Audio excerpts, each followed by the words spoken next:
पिछले क्लास में हम लोग बाइंडिंग एनर्जी और बाइंडिंग एनर्जी पर न्यूक्लियॉन्स पढ़ रहे थे। बाइंडिंग एनर्जी पर न्यूक्लियॉन से हमने न्यूक्लियस का रिलेटिव स्टेबिलिटी कंपेयर किया था और उसके आधार पे आपको बताया गया था कि दो तरह का न्यूक्लियर रिएक्शन होगा, एक न्यूक्लियर फिजन रिएक्शन और दूसरा न्यूक्लियर फ्यूजन रिएक्शन। इन दोनों रिएक्शन में न्यूक्लियाई जो होता है रिएक्शन करके अस्टेबल न्यूक्लियाई बनाता है। फिजन रिएक्शन में एक बड़ा न्यूक्लियस टूटेगा, छोटा न्यूक्लियस बनेगा। फ्यूजन प्रोसेस में स्मॉलर न्यूक्लियाई आपस में कंबाइन करके लार्जर न्यूक्लियाई बनाएगा। तो आपका जो स्टेबिलिटी है वो बाइंडिंग एनर्जी पर न्यूक्लियॉन्स पे डिपेंड करता है। एक दूसरा फैक्टर भी हम आपको बता रहे थे कि स्टेबिलिटी जो होता है N/Z रेशियो पे भी डिपेंड करता है। कैसे? आपको बताया गया था कि N/Z रेशियो अगर बिलोंग किया 1 से लेकर के 1.52 तक तो ये अस्टेबल न्यूक्लियाई, स्टेबल जोन कहलाता है, स्टेबिलिटी जोन कहलाता है। ठीक है, ये स्टेबिलिटी जोन कहलाता है। अगर N/Z रेशियो 1 से लेके 1.52 के बीच में बिलोंग किया तो ये स्टेबिलिटी जोन कहलाता है। इसमें आपको बताया गया था कि अगर N/Z रेशियो नहीं बिलोंग कर रहा है इससे 1 से 1.52 के बीच में बिलोंग अगर नहीं कर रहा है then nucleus must be unstable. Nucleus must be unstable. Nuclear जरूर जो होगा इस केस में क्या होगा? अनस्टेबल होगा। हाउएवर, हालांकि कंफ्यूजिंग पॉइंट यह है, however if N/Z ratio belong to 1.0 to 1.52 then nucleus जो होगा may or may not be stable. Nucleus may or may not be stable. Nuclear stable हो भी सकता है और नहीं भी स्टेबल हो सकता है। ठीक है, nucleus may or may not be stable. सवाल यह है कि हम कैसे चेक करेंगे कि न्यूक्लियर स्टेबल होगा कि नहीं होगा। तो एक्चुअली क्या होता है, हमने आपको बताया था कि actually stability of nuclei depends on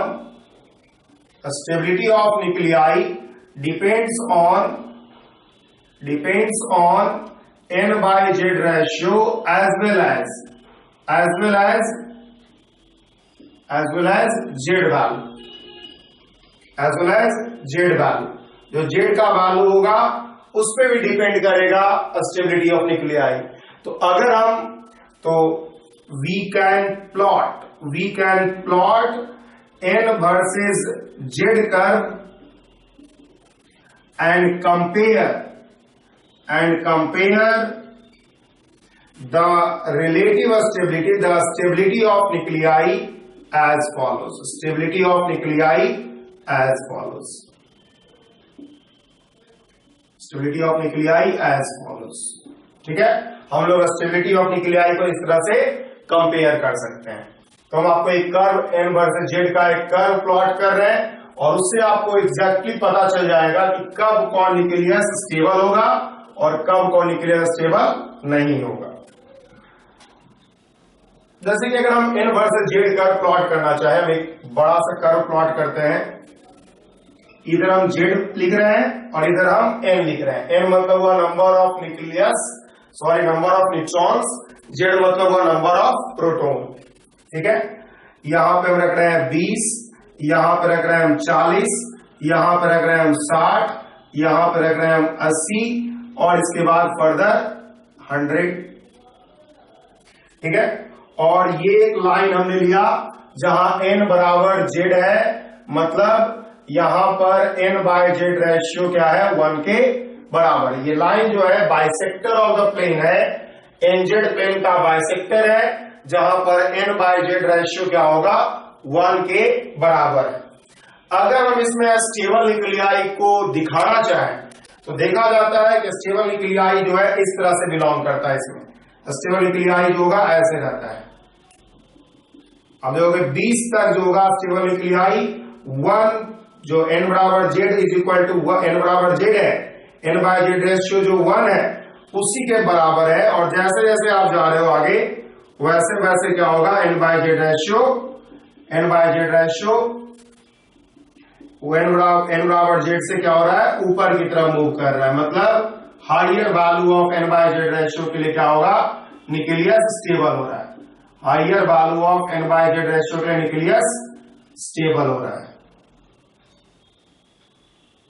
ठीक है, higher value of n by Z ratio के लिए न्यूक्लियस स्टेबल हो रहा है।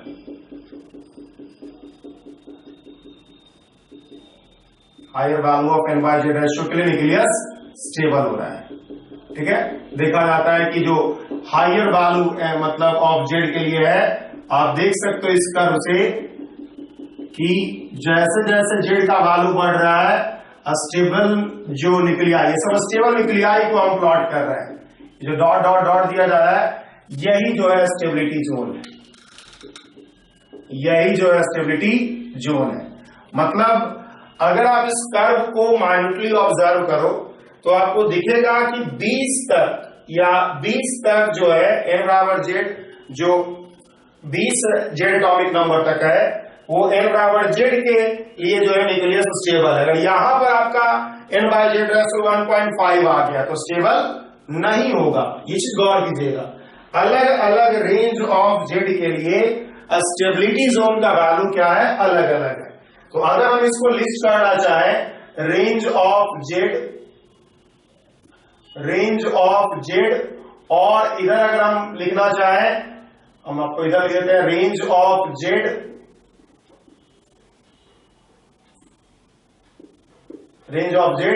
इधर लिखते हैं हम range of n by Z ratio, जिसके लिए स्टेबिलिटी जोन मिलेगा तो इस तरह से होगा। आप गौर कीजिएगा कि अगर हम 1 से लेकर के जेड का वैल्यू रखें 20 तक, ठीक है, 1 से लेकर 20 तक रखेंगे तो n बाय जेड रेशियो जो था स्टेबल इसमें आएगा 1 से लेकर के n बाय जेड रेशियो 1.2 के राउंड। ठीक है, 1.2 के राउंड। अगर 1.2 तक रहा, इसमें भी ये चीज प्रिसाइजली गौर करना है कि 1.2 कब, जब 20 के करीब जा रहा हो, 1.1 कब, जब 10 के करीब हो। तो ये चीज थोड़ा गौर कीजिएगा, जैसे जैसे जेड का वैल्यू बढ़ रहा है वैसे वैसे n बाय जेड रेशियो का जो स्टेबिलिटी जोन का वैल्यू है वो बढ़ रहा है। अगर हम 20 से 40 की बात करें, 20 से 40 की बात करें तो 1.2 से लेकर के n बाय जेड रेशियो का वैल्यू 1.3 तक आ जाएगा। 40 से अगर हम 60 की बात करें तो 1.3 से लेकर के n बाय जेड रेशियो 1.4 तक आ जाएगा। 60 से अगर हम 82 तक की बात करें तो n बाय जेड रेशियो 1.4 से लेकर के n बाय जेड रेशियो 1.52 तक आ जाएगा। अगर आप इक्वलिटी हटाना चाहो तो हटा सकते हो यहां पर। और अगर जेड का value greater than equal to 83 रहा तो न्यूक्लियस इस केस में क्या होगा, अनस्टेबल होगा। इस केस में जेड जब 83 से बड़ा हो या बराबर हो तो न्यूक्लियस क्या होगा, अनस्टेबल होगा।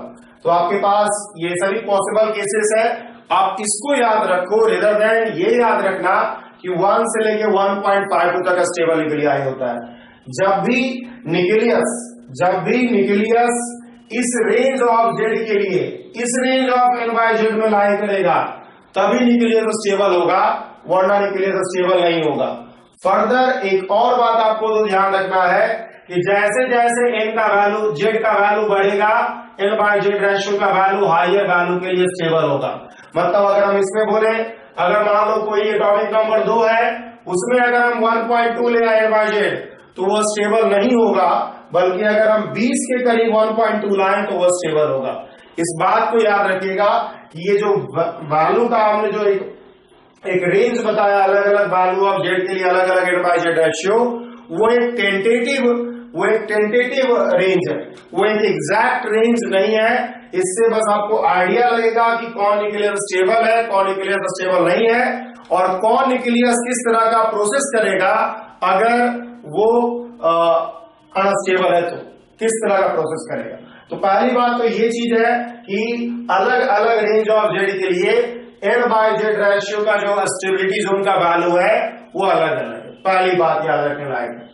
दूसरा बात यह है अब आपको जानने लायक कि मान लो आपको कोई न्यूक्लियस आ गया अनस्टेबल, जस्ट एग्जांपल किसी का स्टेबिलिटी आप चेक कर लियो कि अनस्टेबल आ रहा है, तो अनस्टेबल होगा तो किस तरह का डीके करेगा, कौन सा तरह का डीके होगा।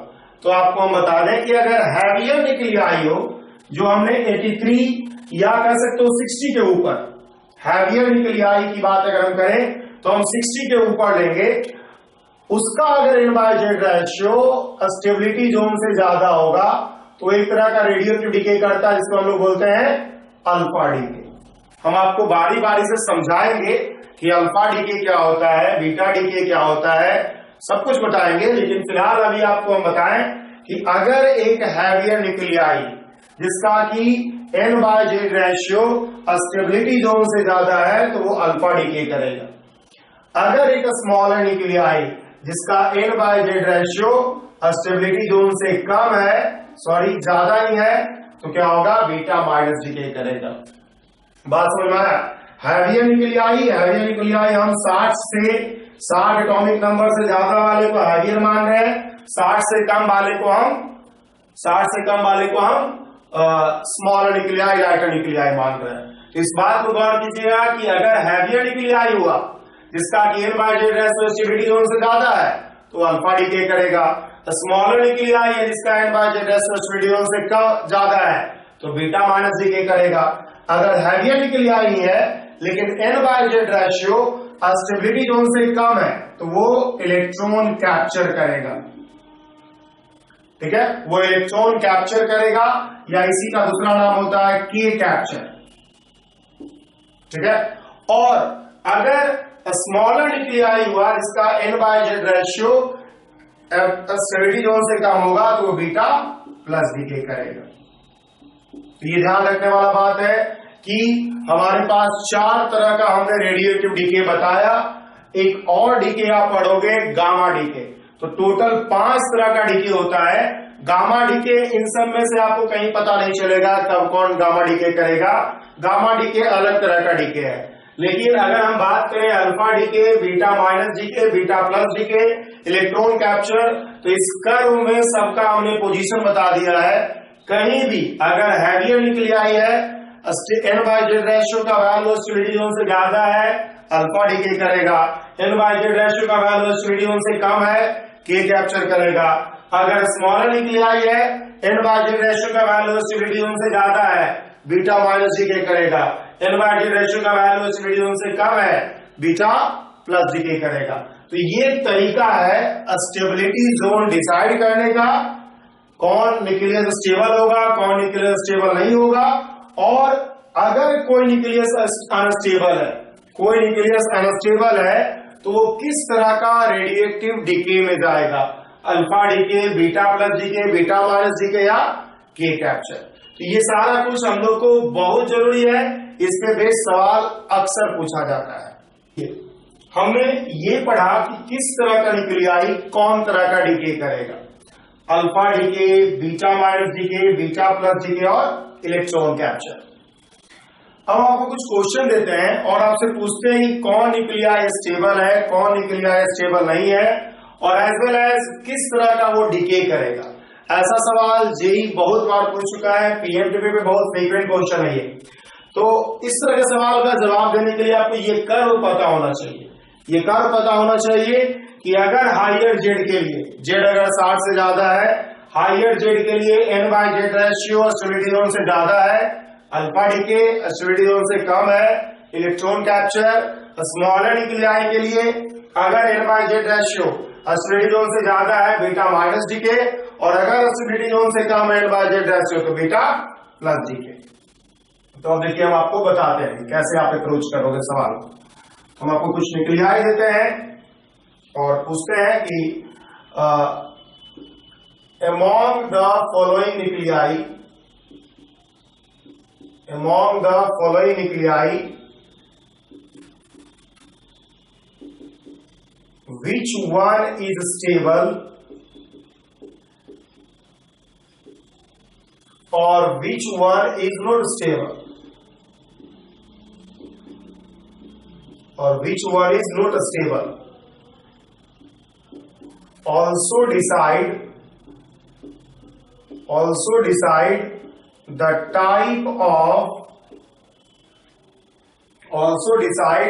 the type of decay done by unstable nuclei. Unstable nuclei किस तरह का डिके करेगा? जैसे कि हम पहला सवाल देते हैं आपको 14,6 कार्बन, ठीक है, हम बारी बारी से बनाते ही जाते हैं, आपको समझ में आएगा। N/Z रेशियो की अगर हम बात करें इसका, तो आपको आएगा 14 - 6 डिवाइड बाई 6 मतलब 8/6 मतलब 4/3 मतलब 1.33। अगर हम इसको देखें इस N/Z को, तो N/Z रेशियो स्टेबिलिटी जोन में बिलोंग कर रहा है कि नहीं कर रहा है, इसके लिए सबसे पहले आपको रेंज ऑफ Z देखना चाहिए। तो रेंज ऑफ Z इसमें है 1 से लेके 1.52 तक, तो ये आपको दिख रहा होगा greater than N/Z ratio of stability zone है। स्टेबिलिटी जोन में जो N/Z रेशियो हो रहा है उससे ज्यादा हो रहा है N/Z रेशियो कार्बन 14 का, और इसका मतलब है कि ये अनस्टेबल न्यूक्लियाई है और किस तरह का डिके करेगा? डिके करेगा बीटा माइनस डिके। हमने आपको बताया है कि अगर एक स्मॉलर न्यूक्लियाई का N/Z रेशियो स्टेबिलिटी जोन से ज्यादा होता है तो वो क्या करता है? बीटा माइनस डिके करता है। बात अगर हम दूसरा न्यूक्लियाई की करें, बात अगर हम आपको कहते हैं कि 2411 सोडियम, हम बात इसकी करते हैं। अगर हम 24 कहते हैं, ये सवाल पूछा हुआ है कि if 23 is stable then predict the decay done by 2411 sodium. तो आप देखिएगा इसमें जो 2311 सोडियम में N/Z रेशियो आपका क्या है? N/Z रेशियो 23 - 11/11 12/11 है। और जबकि अगर हम 2411 सोडियम की बात करें तो आपका N/Z रेशियो 24 - 11/11 है, मतलब 13/11 है। तो ये आपको साफ दिख रहा होगा कि N/Z रेशियो ग्रेटर देन आ रहा है दैट ऑफ स्टेबिलिटी जोन, और स्मॉलर न्यूक्लियाई है जिसमें N/Z रेशियो स्टेबिलिटी जोन से ज्यादा आ रहा है, इसका मतलब ये बीटा माइनस डिके करेगा। तो ऐसा कोई सवाल पूछा गया है कि एक न्यूक्लियाई स्टेबल देखिए, अदर न्यूक्लियाई के बारे में आपको पूछा जा रहा है। तो देखिए आगे करते हैं सवाल। मान लिया आपसे हम सवाल करते हैं तीसरा कि 220 और 82 लेड, अगर हम इसकी बात करें तो N/Z रेशियो अगर हम इसका निकालना चाहें 220 - 82 डिवाइड बाई 82, अगर आप कैलकुलेशन करोगे तो आपका आएगा 8, आपका आएगा 3 और आपका आएगा 1 डिवाइड बाई 82। अगर आप कैलकुलेशन करोगे तो इसका आपको देखो ये कितना आएगा। कैलकुलेशन करने के बाद आपको ये वैल्यू आ जाएगा, आप करो कैलकुलेशन, 1.52 से ज्यादा आएगा, और 1.52 से ज्यादा आ गया मतलब अनस्टेबल हो गया, और अनस्टेबल हो गया और गौर कीजिए कि स्टेबिलिटी जोन से ज्यादा है N/Z रेशियो, तो अनस्टेबल होने के बाद किस तरह का डिके करेगा? अल्फा डिके, चूंकि हैवियर न्यूक्लियाई है। हमने आपको उस कर्व में एकदम डायरेक्टली बताया था कि अगर स्टेबिलिटी जोन से ज्यादा आ रहा है N/Z रेशियो, ठीक है, तो आपको हैवियर न्यूक्लियाई में अल्फा डिके और स्मॉलर न्यूक्लियाई में बीटा माइनस डिके, ठीक है, उसी को यूज किया हमने। चौथा सवाल आपको, चौथा पार्ट दे रहे हैं आपको कि मान लिया आपके पास दिया हुआ है 58 एंड 30 जिंक, मान लीजिए दिया जाए। इसमें अगर हम N/Z रेशियो की बात करें तो 58 - 30 डिवाइड बाई 30, मतलब इस तरह से आप करोगे तो आपके पास आएगा 28 बाई 30, जो कि ऑब्वियसली क्या है, लेस देन है n by Z ratio of stability zone. जो स्टेबिलिटी जोन है 1.2 से 1.3 तक, उससे कम है। तो अगर एक स्मॉलर न्यूक्लियाई है, इंटरमीडिएट न्यूक्लियाई है, जिसका कि n by Z ratio stability zone से कम है, तो ये अनस्टेबल होगा पहली बात, और किस तरह का डीके करेगा, beta plus decay. Smaller nuclei with n by Z ratio less than that of stability zone will undergo beta plus decay. इसी तरह से हम आपको और सवाल देते हैं, ठीक है, आपको और हम कुछ सवाल देते हैं, जैसे कि हम आपको दे रहे हैं 5वां सवाल है कि आपको Hg है, 80 है, और आपको यहां पे हम दे रहे हैं आपको कि 180 है। तो अगर आप इसमें n by Z ratio calculate करोगे तो 180 माइनस 80 डिवाइड बाई 80, तो 100 बाई 80, तो आप कैलकुलेशन करोगे तो आएगा 5 बाई 4 1.25। ऑब्वियस सी बात है, ये n by Z ratio stability zone से कम है। आप 80 पे देखो, 60 टू 80 में स्टेबिलिटी जोन 1.4 से 1.52 के बीच में है, तो स्टेबिलिटी जोन से क्या है, कम है। और स्टेबिलिटी जोन से अगर कम है ये, इसका मतलब है कि ये अनस्टेबल न्यूक्लियाई है, और किस तरह का डीके करेगा, के capture. Heavier nuclei with n by Z ratio less than that of stability zone will undergo के कैप्चर। तो इस तरह का सवाल आप आसानी से अप्रोच कर सकते हो कि कौन न्यूक्लियाई स्टेबल है और कौन न्यूक्लियाई स्टेबल नहीं है, और कौन न्यूक्लियाई किस तरह का डीके करेगा। तो ये बहुत इंपॉर्टेंट पॉइंट है, ये बहुत इंपॉर्टेंट पॉइंट है। इस पे बेस्ड सवाल अक्सर पूछा जाता है। आपको एक पार्टिकुलर न्यूक्लियाई दे देगा स्टेबल है, और बोलेगा कि अदर न्यूक्लियाई के स्टेबिलिटी के बारे में प्रेडिक्ट कीजिए। मान लो आपसे हम कहते हैं, एक सवाल ऐसे ही देते हैं आपको हम कि आयरन 56 इज स्टेबल, ठीक है, आयरन 56 इज स्टेबल, 26 होता है। Find the type of decay, find the type of DK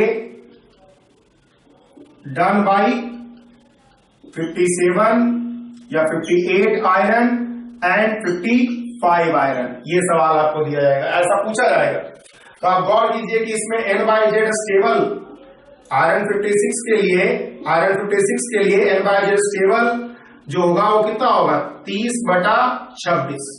अगर हम बात करें 58 26 आयरन का, इसमें n बाई जेड रेशियो हो जाएगा 32/26, जो कि ग्रेटर देन है n बाई जेड स्टेबल से, और n बाई जेड स्टेबल से ग्रेटर देन है, जेड का वैल्यू आप देख रहे हो 26 के करीब है, तो ये ऑब्वियसली क्या होगा, बीटा माइनस डीके करेगा। अगर हम यही बात 55 के लिए कहें तो 55 वाले के लिए n बाई जेड रेशियो क्या होगा। दूसरा पार्ट अगर हम 55 वाले के लिए कहें, 55 आयरन के लिए क्या होगा, n by Z ratio 55 minus 26 divide by 26, 29/26 है, जो कि लेस देन है n by Z ratio of stability zone, n by Z ratio of stability zone. इसका मतलब है ये क्या होगा, बीटा प्लस डीके करेगा। लेस देन स्टेबिलिटी जोन है तो अनस्टेबल होगा, और बीटा प्लस डीके करेगा। तो ये इस तरह से आप पहचान सकते हो कि कौन न्यूक्लियाई किस तरह का डीके करेगा, ठीक है। तो आपको ये समझ में आ रहा होगा कि ऐसा सवाल हम लोग कैसे अप्रोच कर सकते हैं कि n बाई जेड रेशियो के आधार पे कि कौन न्यूक्लियाई किस तरह का डीके करेगा, ठीक है। अब जैसा कि आपको दिख रहा होगा कि हमने 4 तरह का डीके दिखाया था, 4 तरह का डीके दिखाया था n वर्सेस z टर्म में। अगर हम बात करें रेडियो एक्टिविटी का एंड इस टाइप का, तो हम डिफाइन करते हैं। अब सबसे पहले रेडियो एक्टिविटी है क्या और इसका टाइप क्या क्या है, ठीक है। अब हम लोग पढ़ने जा रहे हैं रेडियो एक्टिविटी का टाइप क्या क्या है और रेडियो एक्टिविटी एक्चुअली है क्या। तो देखिए, हमने आपको बताया था कि 2 तरह का न्यूक्लियर प्रोसेस होता है, न्यूक्लियर फिजन और न्यूक्लियर फ्यूजन। एक बड़ा न्यूक्लियाई टूट करके स्मॉलर न्यूक्लियाई देगा स्टेबल, न्यूक्लियर फिजन रिएक्शन, छोटा न्यूक्लियाई आपस में कंबाइन करके एक बड़ा न्यूक्लियस देगा, nuclear fusion reaction. In any of the nuclear process, चाहे फ्यूजन हो या फिजन, जो पैरेंट न्यूक्लियाई है, पैरेंट न्यूक्लियाई हम लोग रिएक्टेंट न्यूक्लियाई को कहते हैं। पैरेंट न्यूक्लियाई है वो न्यूक्लियर प्रोसेस करके डॉटर न्यूक्लियाई जो बनाता है, डॉटर न्यूक्लियाई का मतलब है प्रोडक्ट न्यूक्लियाई, उसके अलावा और भी other type of rays generate होता है, और भी other type of small particle generate होता है, उसी को हम लोग कहते हैं रेडियो एक्टिव रेज और पार्टिकल्स, और इसी फेनोमेना को हम लोग कहते हैं रेडियो एक्टिविटी। मतलब आप कह सकते हो radio activity is a phenomena of spontaneous emission of, ये नेचुरल रेडियो एक्टिविटी का डेफिनेशन है।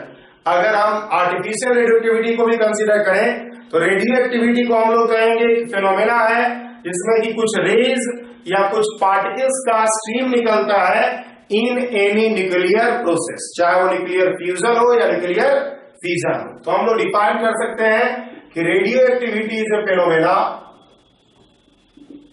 Radio activity is a phenomena of emission of some rays or particles,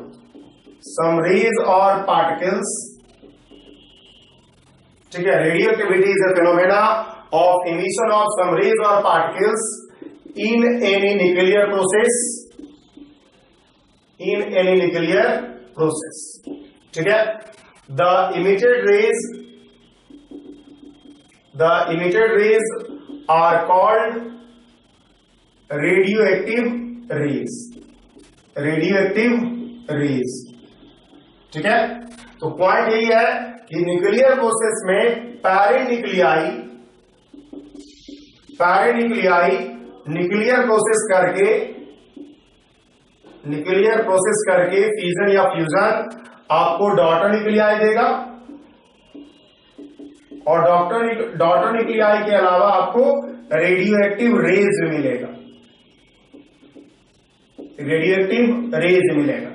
depending upon radioactive rays, किस तरह का रेडियो एक्टिव रेज आपको मिल रहा है। There are following types of radioactive process depending on the type of radioactive particles emitted, particles produced. There are following type particles और rays जो भी कहो आप, there are following types of radioactive process,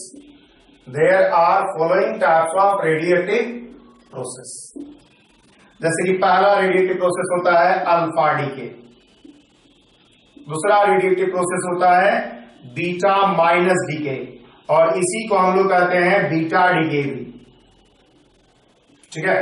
तीसरा radioactive process होता है beta plus DK, चौथा radioactive process होता है के कैप्चर, या इसी को हम लोग इलेक्ट्रॉन कैप्चर भी कहते हैं।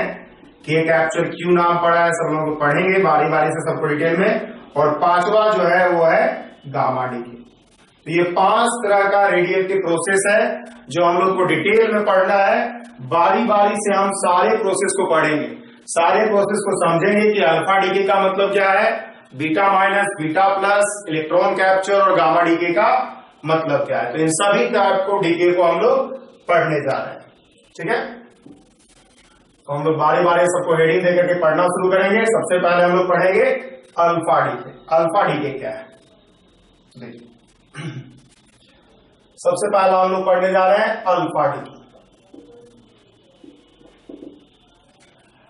अल्फा डीके होता क्या है, जैसा कि आपको एन वर्सेस जेड कर्व से दिख रहा होगा, अल्फा डीके एक हैवियर न्यूक्लियाई में होता है जिसका कि N by Z ratio stability zone से ज्यादा हो, ठीक है। Occur in heavier nuclei with N by Z ratio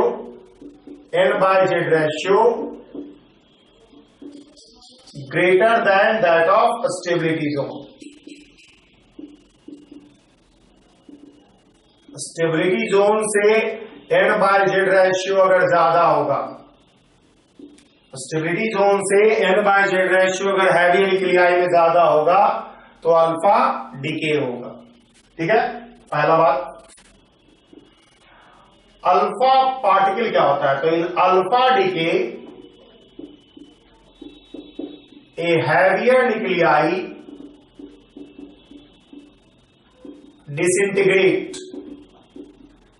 disintegrate to produce a smaller nuclei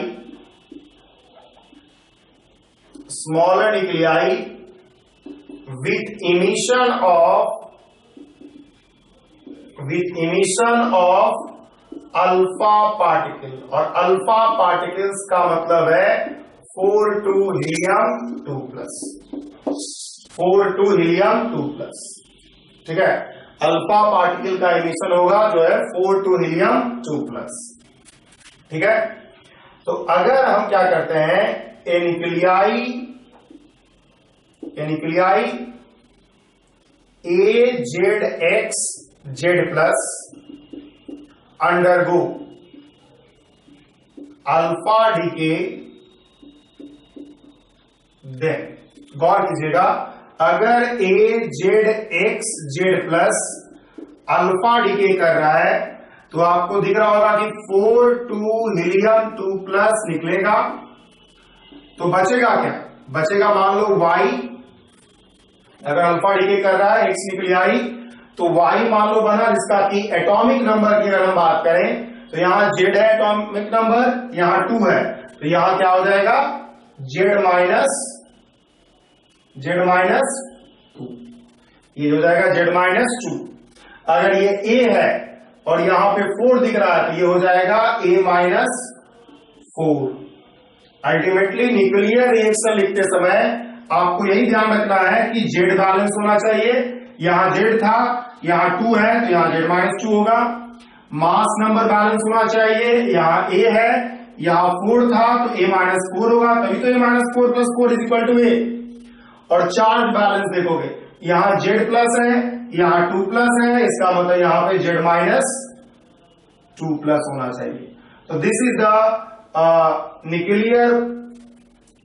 nuclear process representation of an alpha decay. एक न्यूक्लियाई X है जो डीके करके, alpha decay करके Y न्यूक्लियाई बनाया with emission of a alpha particle. ठीक है, अब हम क्या करते हैं, इसको हम कर देते हैं adding Z electron on both side.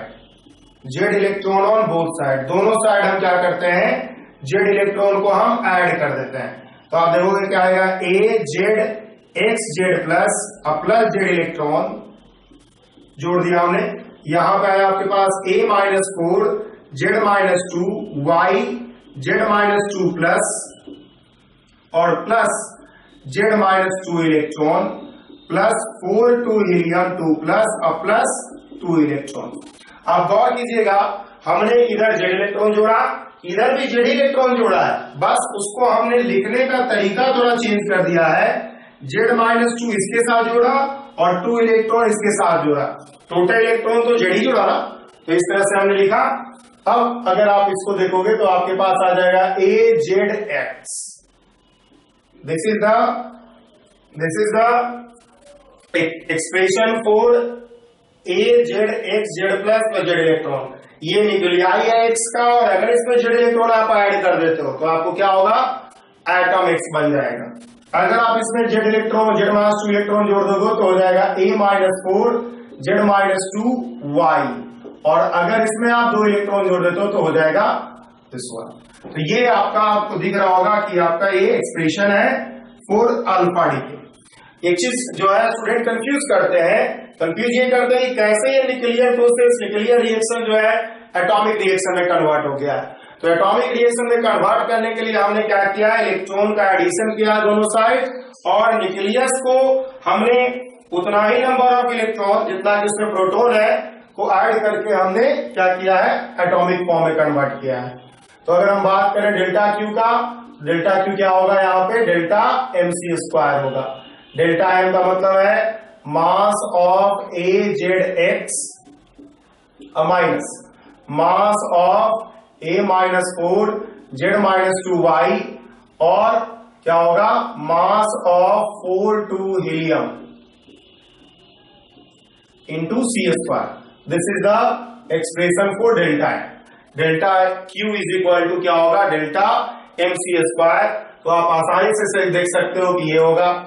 अगर हम बात करें N/Z रेशियो का, N/Z ratio initial alpha decay में, इन अल्फा डीके आप गौर करोगे कि N/Z रेशियो इनिशियल आपका क्या है, N/Z रेशियो इनिशियल है आपका A-Z/Z और N/Z रेशियो फाइनल क्या है, N/Z रेशियो फाइनल अगर आप निकालना चाहो A-4 Z-2 divide by Z-2। तो अल्टीमेटली आपके पास A-Z-2 डिवाइड बाय Z-2 आया है। ठीक है, तो आप देख सकते हो कि आपका N/Z रेशियो A-Z/Z था, N/Z ratio final A-Z-2 divide by Z-2, मतलब ऊपर नीचे दोनों आपने 2 से घटाया है। तो देखो तो कौन ज्यादा है, इनिशियल ज्यादा है N/Z रेशियो की फाइनल ज्यादा है। बहुत सारे स्टूडेंट को लगता है कि दोनों सेम है, जबकि दोनों सेम नहीं है। जैसे एक एग्जांपल के लिए आपको बता रहे हैं कि आपको 10/6 अगर हम बोले एक भाग, और हम क्या करते हैं दूसरा भाग लेते हैं, ऊपर भी 2 घटा देते हैं नीचे भी 2 घटा देते हैं, तो ये लेते हैं। तो आपको ये 2 है दिख रहा है, और ये क्या दिख रहा है आपको, ये आपको दिख रहा होगा 5/3 1.33। तो आपको दिख रहा होगा कि अगर आपने न्यूमरेटर और डिनोमिनेटर में दोनों में 2-2 घटाया है, तो आपको इस समय एक छोटा सा एग्जांपल लिया और उससे आपको पता चल रहा होगा कि N/Z रेशियो क्या हो रहा है, बढ़ रहा है। तो N/Z रेशियो फाइनल जो है ज्यादा है N/Z रेशियो इनिशियल से।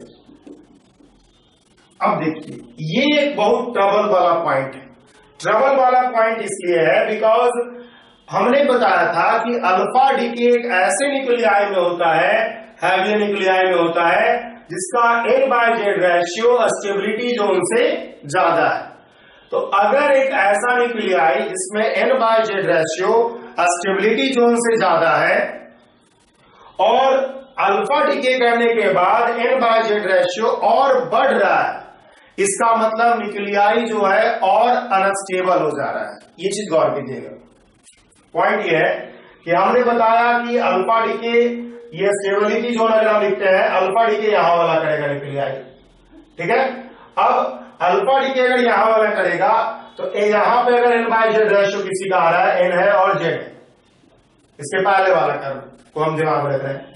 और अगर ये अल्फा डीके कर रहा है तो अल्फा डीके के थ्रू स्टेबल कब होगा, जब इसका N/Z रेशियो क्या हो, नीचे आए, घटे। जबकि आप देख रहे हो कि N/Z रेशियो यहां पे बढ़ रहा है। This implies that alpha decay destabilise the nucleus.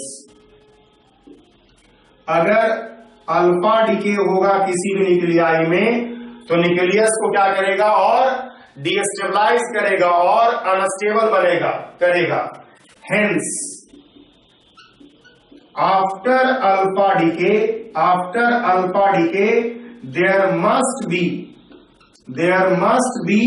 some beta minus decay to stabilize the nuclei। ये चीज बहुत इंपॉर्टेंट है, इस चीज को आपको अच्छे से समझना चाहिए। पॉइंट ये है कि अल्फा डीके अगर किसी न्यूक्लियाई में हुआ तो आप देख रहे हो यहां पर सारा कैलकुलेशन से कि N/Z रेशियो क्या हो रहा है, बढ़ रहा है। N/Z रेशियो जो आपका शुरू में है उससे ज्यादा हो जा रहा है फाइनल में। शुरू में ऑलरेडी ज्यादा था N/Z रेशियो, शुरू में जो N/Z रेशियो था वो स्टेबिलिटी जोन से ऑलरेडी ज्यादा था। अगर अल्फा डीके होगा तो ये और ऊपर जा रहा है वैल्यू, ये N/Z रेशियो और ऊपर जा रहा है, ऐसे जा रहा है। तो और ऊपर जाने का मतलब है कि और अनस्टेबल। स्टेबिलिटी जोन ये अगर है तो कोई भी डीके होकर के फाइनल N/Z रेशियो इस जोन में आ जाना चाहिए, तभी फाइनल प्रोडक्ट बनेगा स्टेबल। लेकिन आप देख रहे हो कि अल्फा डीके में N/Z रेशियो और बढ़ रहा है। इसका मतलब अल्फा डीके क्या कर रहा है, न्यूक्लियस को और अनस्टेबल बना रहा है। इसका सीधा मतलब है कि अगर हमको न्यूक्लियस को स्टेबल बनाना है तो अल्फा डीके के बाद कुछ ना कुछ बीटा डीके जरूर होगा। तो ये चीज बहुत गौर करने लायक चीज है। मात्र एक अल्फा डीके ही ऐसा डीके है जो कि न्यूक्लियाई को क्या करता है, डीस्टेबलाइज करता है। बाकी all other type of decay जो होता है न्यूक्लियाई को स्टेबलाइज करता है। इसीलिए alpha decay must be followed by some beta minus decay. Alpha decay के बाद कुछ ना कुछ बीटा माइनस डीके होगा। तो ये बहुत इंपॉर्टेंट और बहुत इंटरेस्टिंग पॉइंट है जो कि अल्फा डीके के बारे में जानना चाहिए। अब देखिए हम अगला टाइप ऑफ डीके आपको बताएंगे, बीटा माइनस डीके। ठीक है, हम दूसरा डीके हम बता रहे हैं बीटा माइनस डीके। ठीक है, हम इसी में पार्टिकुलरली चेंज करते चले जा रहे हैं और आप समझते चले जाओगे क्या करना है। पहली बात, बीटा माइनस डीके जो होगा स्मॉलर न्यूक्लियाई में होगा, इंटरमीडिएट न्यूक्लियाई में होगा, जिसका कि n/z रेशियो स्टेबिलिटी जोन से ज्यादा। पहला पॉइंट। दूसरा पॉइंट है कि बीटा माइनस डीके में एक हैवियर न्यूक्लियाई, एक स्मॉलर न्यूक्लियाई, ठीक है, smaller nuclei disintegrate to produce, ठीक है, stable nuclei, more stable nuclei with emission of beta minus particle. और बीटा माइनस पार्टिकल क्या होता है, नथिंग बट इलेक्ट्रॉन होता है। Beta minus particle nothing but electron होता है। यहां के बाद हमें चेंज करना पड़ेगा।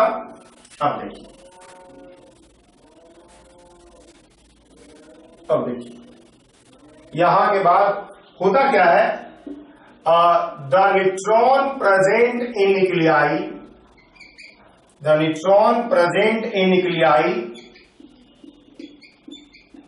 डिसइंटीग्रेट इनटू या ब्रेक्स इनटू, ये लिखते हैं, breaks into proton and electron. The neutron present in nuclei breaks into proton and electron. ठीक है, विथ इमिशन ऑफ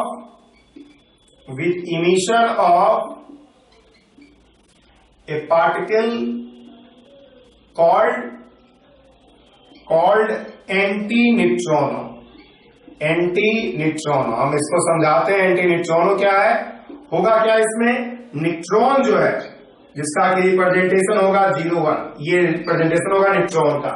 क्यों? क्योंकि इसमें चार्ज 0 है, इसका एटॉमिक नंबर में कंट्रीब्यूशन 0 है, इसका मास नंबर में कंट्रीब्यूशन 1 है। ये टूटेगा, बनाएगा प्रोटॉन, जिसका कि रिप्रेजेंटेशन होगा दिस 1 p1 प्लस, और प्लस एक बनाएगा इलेक्ट्रॉन, जिसका कि रिप्रेजेंटेशन होगा दिस 1, और एक बनाएगा एंटी न्यूट्रॉन। ये जो पार्टिकल आप देख रहे हो ये एंटी न्यूट्रॉनो है। और अगर हम बात करें तो ये क्या है, एंटी पार्टिकल ऑफ न्यूट्रॉन। अब देखिए एंटी पार्टिकल का मतलब क्या है, यहां पे आपको हम समझाते हैं। एंटी पार्टिकल एक ऐसा पार्टिकल होता है जिसका मास, जिसका अदर प्रॉपर्टी सेम हो, बस चार्ज अपोजिट। ठीक है, तो all properties are same. Anti particles हम बता रहे हैं, anti particles are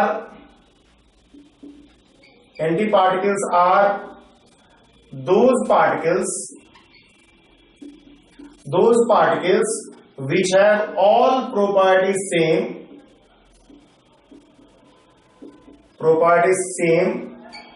identical to that of particle,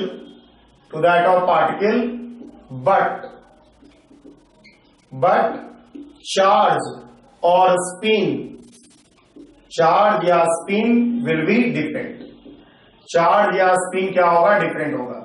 anti particle एक ऐसा पार्टिकल होता है जिसका सारा प्रॉपर्टीज पार्टिकल से मैच करता है, बस चार्ज और उसका स्पिन जो होगा अलग होगा compare to that of particle. जैसे अगर हम न्यूट्रॉनों की बात करें, नॉट एंटी न्यूट्रॉनो, तो न्यूट्रॉनों की बात करें तो ये क्या होता है, chargeless and massless particle like photon की तरह, like photon with A spin. ठीक है, स्पिन के साथ एक चार्जलेस और मासलेस पार्टिकल है। अगर हम बात करें तो एंटी न्यूट्रॉनों का इमिशन होने का कारण होता है मोमेंटम बैलेंस, ठीक है। तो neutrino and anti neutrino are emitted for momentum balance in nuclear reaction. Nuclear reaction में, न्यूक्लियर प्रोसेस में मोमेंटम को बैलेंस करने के लिए एंटी न्यूट्रॉनो और न्यूट्रॉनो का इमिशन होता है। जैसे कि अगर आप इस रिएक्शन को देखोगे, हमने आपको बताया कि न्यूक्लियर प्रोसेस को बैलेंस करने के लिए नीचे एटॉमिक नंबर बैलेंस होना चाहिए, मास नंबर बैलेंस होना चाहिए और चार्ज बैलेंस होना चाहिए। इसके अलावा मोमेंटम भी बैलेंस होना चाहिए और मोमेंटम को बैलेंस करने के लिए न्यूट्रॉनो और एंटी न्यूट्रॉनो का इमिशन होता है। तो खैर, अब हम लोग समझ चुके हैं कि बीटा माइनस डीके कब होता है। Smaller nuclei with advance ratio greater than that of stability zone, smaller और इंटरमीडिएट न्यूक्लियाई भी कहा जा सकता है। दूसरी बात है कि ये आप देख रहे होंगे कि बीटा माइनस डीके में होता क्या है। बीटा माइनस डीके में न्यूट्रॉन जो प्रेजेंट होगा न्यूक्लियस में, वो टूट करके क्या करेगा, प्रोटॉन और इलेक्ट्रॉन प्रोड्यूस करेगा, और यही इलेक्ट्रॉन जो है बीटा पार्टिकल कहलाता है। यही इलेक्ट्रॉन जो है बीटा पार्टिकल कहलाता है। तो ये स्टूडेंट को कभी कभी कंफ्यूजन होता है कि बीटा पार्टिकल का मतलब इलेक्ट्रॉन है। जब रेडियोएक्टिविटी होता है तो इलेक्ट्रॉन न्यूक्लियस से बाहर निकलता है, तो इलेक्ट्रॉन तो न्यूक्लियस में है नहीं, तो न्यूक्लियस में इलेक्ट्रॉन आया कहां से। तो एक्चुअल में इलेक्ट्रॉन जो है न्यूट्रॉन के डिसोसिएशन से है। न्यूट्रॉन टूटा है प्रोटॉन और इलेक्ट्रॉन में, जिसके कारण से आपको इलेक्ट्रॉन बना है, इलेक्ट्रॉन मिला है। तो हम लोग इस प्रोसेस को करते हैं और समझते हैं कि बीटा माइनस डीके में क्या होगा, कैसे होगा। तो देखिए, if a nuclei A Z X Z plus under beta minus decay, ठीक है, देन क्या होगा, A Z X Z plus decay करके बनाएगा, एक इलेक्ट्रॉन इमिशन होगा 0 -1 और प्लस एंटी न्यूट्रॉन। अगर आप बैलेंस करना चाहो तो देखो, तो आपके पास हो जाएगा जेड प्लस 1 वाई ए, और आप बैलेंस करोगे जेड प्लस 1 प्लस। तो आप देख सकते हो बैलेंस करने के लिए हमने क्या किया, जेड है यहाँ पे -1 है तो हमने जेड प्लस 1 किया ताकि जेड प्लस 1 और -1 मिलकर के जेड हो जाए। यहां पर ए था, यहां भी ए और 0 ए हो गया। यहाँ जेड प्लस था, यहाँ जेड प्लस 1 प्लस है, प्लस -1 जेड प्लस हो गया। चार्ज बैलेंस किया, एटॉमिक नंबर बैलेंस किया और मास बैलेंस किया, मास नंबर बैलेंस किया। अब फिर वही करते हैं, adding Z electron on both side. दोनों साइड हम जेड इलेक्ट्रॉन ऐड करते हैं, तो आपके पास हो जाएगा A Z X Z plus plus Z electron will be equal to A Z plus 1 Y Z plus 1 plus और प्लस एक इलेक्ट्रॉन तो ऑलरेडी यहां पर है, एक इलेक्ट्रॉन हमने जेड इलेक्ट्रॉन बाहर जोड़ दिया। तो अगर आप देखोगे तो हो जाएगा ए जेड एक्स से बन रहा है A Z plus 1 Y plus anti neutron. तो यही रिप्रेजेंटेशन होगा किसका, बीटा माइनस डीके का। जैसा कि आप देख रहे हो न्यूक्लियर प्रोसेस में आपको एक इलेक्ट्रॉन बाहर दिख रहा है, लेकिन अगर हम उसको एटॉमिक प्रोसेस में कन्वर्ट कर रहे हैं तो सीधा सीधा ये आ जा रहा है delta Q is equal to delta MC square, और डेल्टा एमसी स्क्वायर का मतलब हुआ mass of A Z X minus mass of A Z plus 1 Y और into C square. Delta Q is equal to delta MC square, ठीक है। अगर हम beta minus decay में स्टेबिलिटी की बात करें तो n minus in beta minus decay हम लिखते हैं पहले, इन बीटा माइनस डीके को सिंपली बीटा डीके भी कहा जाता है। n by Z ratio initial अगर देखेंगे तो क्या होगा आपका a minus Z by Z होगा, जबकि n by Z ratio final जो होगा, n बाई जेड रेशियो जो होगा फाइनल होगा, आप देख सकते हो क्या होगा a minus Z plus 1 divide by Z plus 1, मतलब a minus Z minus 1 divide by Z plus 1। तो यही n by Z ratio final. आप साफ देख सकते हो कि n by Z ratio final यहां पर क्या है, कम है, क्योंकि आप न्यूमरेटर एक बढ़ाया और न्यूमरेटर एक घटाया और डिनोमिनेटर एक बढ़ाया हो, n/z रेशियो इनिशियल। तो हमने बताया था कि बीटा माइनस डीके ऐसे न्यूक्लियाई में होगा जिसका n/z रेशियो ऑलरेडी क्या हो, स्टेबिलिटी जोन से ज्यादा हो। और आप देख रहे हो कि बीटा माइनस डीके होने के बाद n/z रेशियो घट रहा है, n/z रेशियो घट रहा है। इसका मतलब है कि beta minus decay stabilises the nuclei, stabilises the nuclei. तो इसलिए बीटा माइनस डीके तो अकेले हो सकता है, लेकिन अल्फा डीके अकेले नहीं हो सकता है, बिकॉज अल्फा डीके में हमेशा न्यूक्लियस क्या होता है, मोर अनस्टेबल होता है, जिसके कारण से अल्फा डीके के बाद कुछ ना कुछ बीटा माइनस डीके होना जरूरी है। ठीक है, तो ये कुछ डीके था, 2 डीके हमने पढ़ा। अब देखिए इस पे कुछ सवाल करते हैं। जैसा कि हमने आपको इस प्रोसेस में के दौरान आप समझ रहे होंगे कि क्या हो रहा है, कि आप गौर कर रहे होंगे एक चीज कि अल्फा डीके में अगर हम बात करें तो ए जो है वो a-4 हो जा रहा है और जेड जो है z-2 हो जा रहा है। बीटा डीके में अगर हम बात करें, बीटा माइनस डीके में जो है ए जो है आपका ए ही रह जा रहा है, जेड जो है आपका बढ़ करके z+1 हो जा रहा है। इसी कंसेप्ट को आपको अगर हम यूज करके आपसे पूछें कि क्वेश्चन ये है, find the atomic number and mass number of nuclei produced by emission of 4 alpha particle and 6 beta particle from 23592 uranium.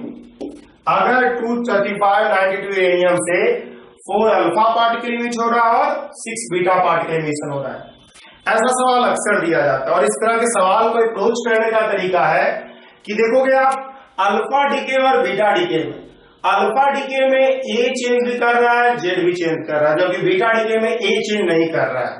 ठीक है, तो आप क्या करोगे कि 23592 में सबसे पहले आप क्या कर लोगे, 4 अल्फा डीके करो। सबसे पहले आप अल्फा डीके ही करो, बिकॉज आपको अल्फा डीके में दोनों चेंज होना है। तो आप क्या करोगे, जितना अल्फा डीके होगा उतना इंटू 4 टाइम क्या होगा, ये घटेगा, और 92 इंटू 4 इंटू 2 टाइम्स ये घटेगा। मान लो x जो है कितना हो जाएगा, 235 में तो 16 घटाओगे अगर आप तो कितना हो जाएगा 219, और ये 8 घटाओगे तो कितना हो जाएगा आपके पास 84x। एक हमने लिख दिया 84x। ठीक है, अब इसके बाद अगर आप देखोगे इसमें क्या कहा जा रहा है, इसमें कहा जा रहा है 6 बीटा डीके। 6 बीटा डीके मतलब हर बीटा डीके में ए तो वही का वही रह जाएगा, 219 ही रह जाएगा, लेकिन अल्फा डीके चूंकि बीटा डीके में जेड एक बढ़ता है तो 84 प्लस 6 इंटू 1 वाई मान लो, तो इसमें क्या होगा, हो जाएगा 219 और 84 प्लस 6 कितना हो जाएगा 90 वाई। तो आप देख सकते हो कि जो आपका डॉटर न्यूक्लियाई बना, जो आपका फाइनल न्यूक्लियाई बना, उसका जो एटॉमिक नंबर होगा वो 90 होगा और मास नंबर जो होगा वो 219 होगा। तो इस तरह से अल्फा डीके और बीटा माइनस डीके हमने पढ़ा। अगली क्लास से हम लोग अदर टाइप ऑफ डीके जैसे beta plus decay, electron capture and gamma decay के बारे में पढ़ेंगे और इसके बेस्ड बहुत सारा और अदर कंसेप्ट को जानेंगे।